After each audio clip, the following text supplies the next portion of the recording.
नमस्कार दोस्तों, मैं दिग्विजय सिंह आप सबका बहुत स्वागत करता हूं दिग्विजय इकोनॉमिका में। दोस्तों, मैं अपने इस वीडियो में राज्यों के शराब के अर्थशास्त्र पे चर्चा करूंगा। आपने देखा कि राज्यों ने केंद्र से परमिशन मांगी कि हम अपने अपने राज्यों में शराब की दुकानें खोलें। केंद्र ने कुछ शर्तों के साथ परमिशन दे भी दी। इस वीडियो में हम चर्चा करने वाले हैं कि राज्य ऐसी मांग क्यों कर रहे हैं, अगर ऐसा चलेगा तो उनके राजस्व के ऊपर किस तरह से प्रभाव पड़ेगा। तो ढेर सारा चीज आपको सीखने को मिलेगा। लेकिन इस वीडियो की शुरुआत में करता हूं हरिवंश राय बच्चन की महान कृति मधुशाला से। मदिरालय जाने को घर से चलता है पीने वाला, मदिरालय जाने को घर से चलता है पीने वाला, किस पथ से जाऊं असमंजस में है वह भोला बाला। अलग अलग पथ बतलाते सब, अलग अलग पथ बतलाते सब, पर मैं यह बतलाता हूं, राह पकड़ तू एक चला चल पा जाएगा मधुशाला, राह पकड़ तू एक चला चल पा जाएगा मधुशाला। मुसलमान और हिंदू दो हैं, मुसलमान और हिंदू दो हैं, एक मगर उनका हाला, एक मगर उनका मदिराला, एक मगर उनकी प्याला। जब तक दोनों साथ न रहते मस्जिद मंदिर जाते हैं, मस्जिद मंदिर बैर सिखाती प्रेम सिखाती मधुशाला, प्रेम सिखाती मधुशाला। इस मधुशाला में कुछ नई कृतियां, कुछ नई लाइनें कि मदिरालय के द्वार खुल गए भरा जा रहा मधु प्याला, मदिरालय के द्वार खुल गए भरा जा रहा मधु प्याला। महामारी का भय त्याग कर दौड़ रहा पीने वाला, महामारी का भय त्याग कर दौड़ रहा पीने वाला। देख ले ऊपर वाला कैसा दिन ये आया है, देख ले ऊपर वाला कैसा दिन ये आया है। तेरा घर भी बंद पड़ा है, तेरा घर भी बंद पड़ा है, खुली है फिर भी मधुशाला, खुली है फिर भी मधुशाला। दोस्तों, आपको मैं बताऊं कि कोरोना के इस समय में राज्यों के राजस्व लगातार घटते जा रहे हैं।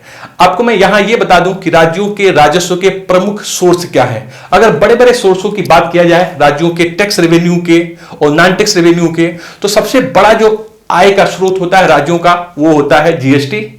दूसरा होता है भू राजस्व या फिर कैपिटल के ट्रांजैक्शन से, जब हम लोग घर खरीदते हैं रजिस्ट्री करते हैं उससे उनके आने वाले कर।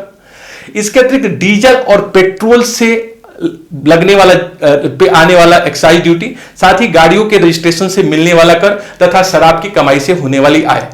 दोस्तों, इसके अतिरिक्त भी छोटी छोटी कई और भी सोर्सेज हैं, लेकिन यहां पे मैं ये बड़े बड़े सोर्स के विषय में आपसे बात कर रहा हूं। आप देख रहे हैं कि इस पेंडेमिक में हम ज्यादा सामानों को परचेज नहीं कर रहे हैं, गाड़ियां बिक नहीं रही हैं, कोई लोग कैपिटल ट्रांजैक्शन कर नहीं रहे हैं, ना तो बड़े बड़े प्लाट बिक रहे हैं, ना तो मकाने बिक रही है, ना किसी की रजिस्ट्री हो रही है। डीजल पेट्रोल की डिमांड भी कम हो गई है। तो एक ऐसी आइटम हो सकती है जो शराब, जिसको अगर हम लोग सेल करना शुरू कर दें या उसके ऊपर टैक्स बढ़ा दें तो राज्यों की कमाई बढ़ सकती है। दोस्तों, मैं आपको यह बताऊं कि डीजल पेट्रोलियम के साथ साथ वाइन भी जीएसटी के पेरिफेरी से बाहर है। जीएसटी का जब स्लैब बनाया जा रहा था तो उसमें सेंटर और स्टेट दोनों के सहमति से डीजल पेट्रोलियम और शराब को जीएसटी के दायरे से बाहर कर दिया गया। इस समय शराब के ऊपर टैक्स लगाने का अगर आप देखिएगा अधिकार जो है वो स्टेट गवर्नमेंट को है, और जो शराब को बाहर रखने की बात की गई थी जीएसटी पे, राज्यों ने अपना तर्क दिया था और उनका तर्क ये था कि एक तो शराब से हमको बड़े पैमाने पे कमाई हो जाती है, दूसरा ये चीज कि अगर हम राज्यों में चाहे अपने राज्यों में कि शराब का निषेध करें, प्रतिबंध लगाएं, तो उसके ऊपर बहुत ज्यादा टैक्स लगा सकते हैं और कम जो है उनके कंजम्पशन को प्रेरित कर सकते हैं। तो राज्यों का अपना अपना तर्क था कि क्यों जीएसटी से बाहर किया जाए। मैं आपको ये बता रहा हूं कि जीएसटी के पेरिफेरी से बाहर है, राज्य उसके ऊपर टैक्स लगा सकते हैं। अब चूंकि राज्यों को यह लग रहा है कि हमारा इनकम लगातार घट रहा है, हमारे पास जो खर्च है उसको हम कैसे कंपनसेट कर पाएंगे, तो उनके लिए एक बड़ा चारा जो है शराब को बिक्री को है या उसके ऊपर टैक्स लगाने को लेके है। देखिए, आरबीआई जो है प्रत्येक साल स्टेट फाइनेंस के ऊपर एनुअल डेटा अवेलेबल कराता है। अगर आप एसबीआई के 2019-20 के उस एनुअल फाइनेंस स्टेट के फाइनेंस के एनुअल रिपोर्ट को पढ़िएगा तो उसमें बिल्कुल साफ साफ क्लियर किया गया है कि जो स्टेट रेवेन्यू है उसका 15 से 25% हिस्सा राज्यों को मिल रहा है वाइन पे टैक्स लगा के। अगर पूरा का पूरा अगर आप राज्यों को देखें और यूनियन टेरिटरी को साथ में ले लें तो ये जो हमारा स्टेट फाइनेंस है आरबीआई का, वो बताता है कि प्रत्येक राज्य में दूसरा या तीसरा बड़ा सोर्स इनकम का वो वाइन ही है, शराब के बिक्री से मिलने वाला कर ही है। 19-20 के इस स्टेट फाइनेंस पे आरबीआई का रिपोर्ट यह बताता है कि पूरे राज्यों और यूनियन टेरिटरी को 1.75 लाख करोड़, 1,75,000 करोड़ रेवेन्यू सिर्फ शराब के ऊपर टैक्स से मिला है। अगर आप प्रत्येक महीने की एवरेज इनकम आप देख लें सभी राज्यों और केंद्र शासित राज्यों को, तो 15,000 करोड़ की है। अगर हम राज्यवार बात करें तो यूपी को उस रिपोर्ट में बताया गया कि सबसे ज्यादा एनुअल इनकम राज्यों में देखा जाए तो यूपी को हो रहा है। यूपी को प्रत्येक साल 25,000 करोड़, पिछले साल में 25,000 करोड़ कमाई हुई शराब से, उसके ऊपर टैक्स है। मंथली अगर आप देखा जाए तो लगभग 2200 करोड़ रुपए मंथली आता है, जो यूपी के कुल राजस्व का 20% है। इसी तरह कर्नाटका को पिछले वर्ष 19,000 करोड़ रुपया वाइन के ऊपर टैक्स से मिला। महाराष्ट्र को 16,000 करोड़ रुपया, तेलंगाना को 11,000 करोड़ रुपया, दिल्ली को 5500 करोड़ रुपए टैक्स के रूप में मिला सिर्फ वाइन के। उत्तराखंड, यूपी, महाराष्ट्र, लगभग राज्यों में ये 20% के आसपास हिस्सा है। तो आप ये समझ सकते हैं कि प्रत्येक राज्य में कितना ज्यादा इंपॉर्टेंट एक रेवेन्यू का सोर्स होता चला गया है शराब। देखिए, शराब पे जब कोई राज्य टैक्स बढ़ाती है तो कोई इसका विरोध भी नहीं होता है। जब डीजल और पेट्रोलियम के ऊपर टैक्स बढ़ाया जाता है तो विरोध के स्वर सुनाई दिए जाते हैं।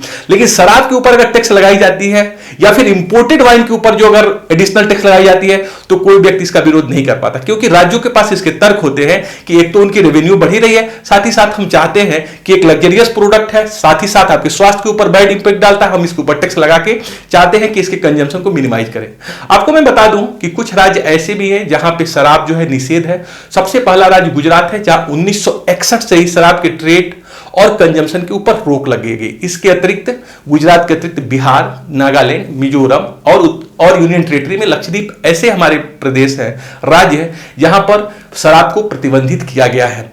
मैंने आपको बताया कि गुजरात एक ऐसा राज्य है जहां 1961 से शराब के ट्रेड और कंजम्पशन पे रोक है, वहां पे किसी तरह की इनकम नहीं हो रही है। वहीं पे पांडिचेरी एक ऐसा यूनियन टेरिटरी है जिसके रेवेन्यू का अधिकांश भाग वाइन के ट्रेड के कंजम्पशन से ही आ रहा है। शराब के व्यापार से, उसके ट्रांसपोर्टेशन से, उसके कंजम्पशन से सबसे ज्यादा उसका हिस्सा प्राप्त हो रहा है। राज्य जो है अलग अलग तरीके से इस पे टैक्स लगाते हैं। कुछ राज्य होलसेल और रिटेल को लाइसेंस ठेका प्रणाली पर देके एक मुफ्त कर ले लेते हैं। दूसरे ऐसे भी राज्य हैं, तमिलनाडु जैसे जिस पे वाइन की उनकी मोनोपोली है और वो सरकारी दुकानों के माध्यम से उसको सेल कराते हैं। तमिलनाडु एक ऐसा राज्य है जिसके 6,000 आउटलेट है और 30,000 लोगों को उसने रोजगार रखा है शराब को डिस्ट्रीब्यूट करने के लिए।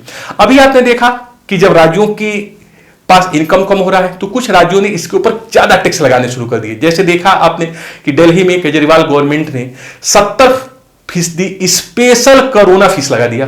अगर 1,000 की वाइन आप खरीदेंगे तो आपको 1,700 रुपया पे करना पड़ेगा। इसी तरह आंध्र प्रदेश ने 50% से इस टैक्स को बढ़ा के 75% कर दिया। इसका मतलब अगर आप 1,000 की शराब खरीदेंगे तो 1,750 रुपए पे करेंगे। राजस्थान में भी ये 45% के आसपास है और यूपी गवर्नमेंट में भी बड़े स्तर पे इस टैक्स को बढ़ाने की बात की जा रही है। देखिए, अगर ये टैक्स बढ़ा दिया जाएगा आंध्र प्रदेश के द्वारा, राजस्थान के द्वारा, दिल्ली के द्वारा, यूपी के द्वारा, तो इस पे कोई विरोध नहीं कर सकता है, क्योंकि गवर्नमेंट एक तरह से रेट बढ़ा के चाहती है कि बहुत लोगों के पेरिफेरी से इसको बाहर कर ले और साथ ही साथ अगर आप पे करेंगे, अगर आप परचेज करेंगे तो गवर्नमेंट के रेवेन्यू का एक बड़ा हिस्सा आ जाएगा। देखिए, यहां पे प्रश्न ये होता है कि क्या गवर्नमेंट जो इस समय एक पेंडेमिक से लड़ाई लड़ रही है, हम सब मिलजुल के लड़ाई लड़ रहे हैं पेंडेमिक से, तो क्या ऐसे में सोशल डिस्टेंसिंग और तमाम ऐसे इश्यूज आपने देखा न्यूज में कि जो एक मुद्दा बने हुए हैं, क्या इस पे रणनीति होनी चाहिए? नो डाउट, अगर इस तरह से बिकता रहा शराब और स्टेट को रेवेन्यू को प्राप्त होगी, लेकिन कई तरह की समस्याएं आ सकती है। कोरोना बड़ी तेजी से ट्रांसमिट हो सकता है। इसलिए हमारा यह मानना है कि राज्यों को इससे भी बेहतर उपाय उनके पास है, होम डिलीवरी करा दें। कुछ लोगों को रोजगार भी मिल जाएगा, गवर्नमेंट को रेवेन्यू भी मिल जाएगी और लोग सेफ भी हो जाएंगे। तो अगर होम डिलीवरी कराया जाए और साथ ही साथ लोगों को रोजगार भी दिया जाए और लोगों के नीड्स को भी पूरा कराया जाएगा तो एक ही तीर से कई निशाने हो जाएंगे। तो दोस्तों, ये है मेरा एनालिसिस कि शराब जो बेचा जा रहा है वो बेचा जाना चाहिए, लेकिन होम डिलीवरी से अगर उसको किया जाए तो ये ज्यादा बेहतर होगा, ज्यादा रिस्पॉन्सिव होगा। तो thank you so much for watching Digvijay Economica. God bless you friends.